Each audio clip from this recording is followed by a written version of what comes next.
Bien. La deuxième étape de notre cours consiste à créer des ouvertures dans les endroits là où on n'a pas vraiment percé. Pour cette raison, je clique sur Toggle Layer Explorer.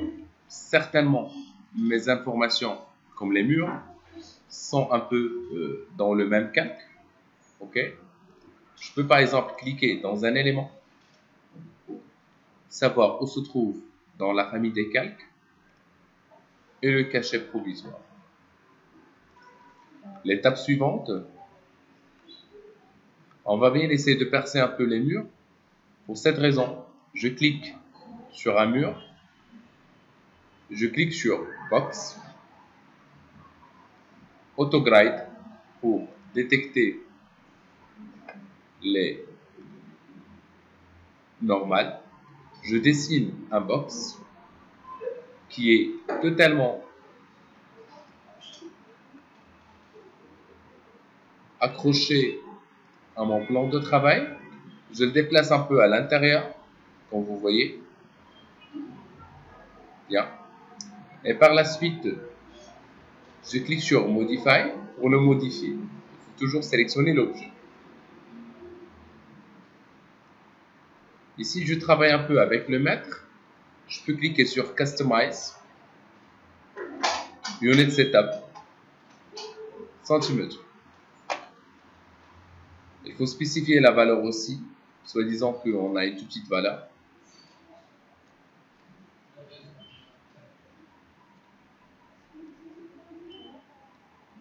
La longueur, 1 par exemple. Et bien, l'étape suivante, c'est de le déplacer et le mettre sur le seuil.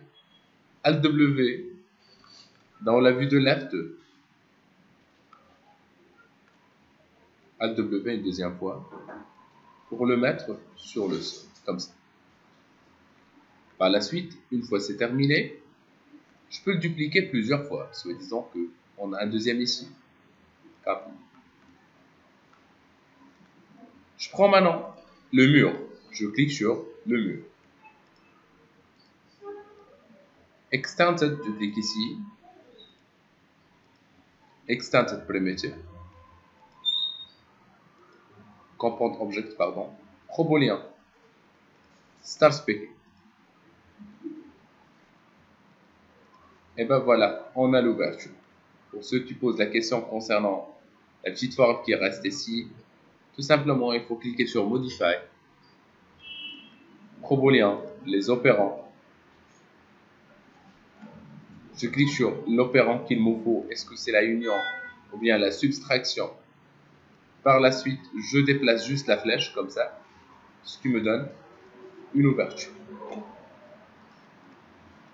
On va refaire un peu la même chose ici. Je clique sur le mur. Je clique sur Ajouter.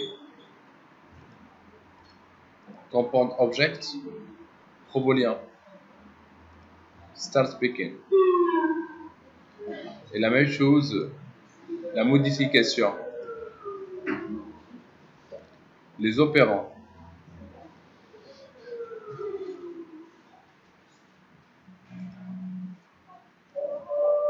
Et ben voilà. On a maintenant les ouvertures qu'il nous faut dans cette partie. Donc la première partie, c'est créer des proboléens. On est d'accord? Ce qu'on appelle les proboléens. Par la suite, je clique sur une porte comme celle-ci. Je peux la dupliquer plusieurs fois si je veux. Okay? Il suffit juste de cliquer sur le raccourci CTRL-V qui nous permet tout simplement de créer des instances et je peux déplacer mon objet. Ok, bien. De ceci a une question bien sûr avec les éléments qui construisent normalement une porte. Pour l'information, on a normalement cette forme. Je maintiens la touche CTRL, la touche CTRL une deuxième fois.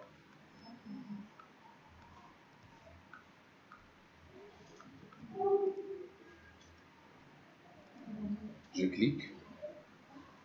La touche CTRL me permet de faire une sélection multiple. Ok.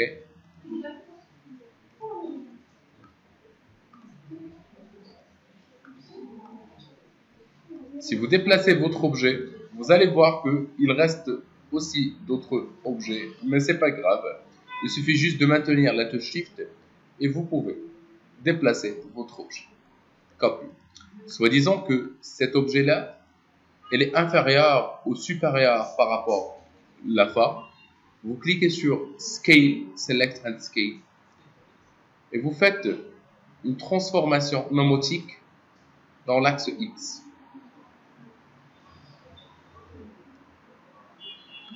La même chose au niveau de Z pour déplacer ou minimiser un peu la taille de votre objet. Et par la suite, vous déplacez un peu l'objet. Et ben voilà, donc on peut facilement, soi-disant, transformer les objets à l'aide de l'outil Scale. Ok, l'outil Scale, c'est l'échelle en général. Vous minimisez un peu sa taille et vous pouvez basculer entre les raccourcis Scale et les raccourcis de déplacement. Pour le déplacement, c'est W. Ok. On a une porte qui est un peu spéciale ici. E, c'est rotation. R, c'est scale. W. Et ben voilà, on peut dupliquer les objets. Ça, c'est la première partie. Allons-y. On commence la première partie, le propolien et la duplication des objets. Allons-y.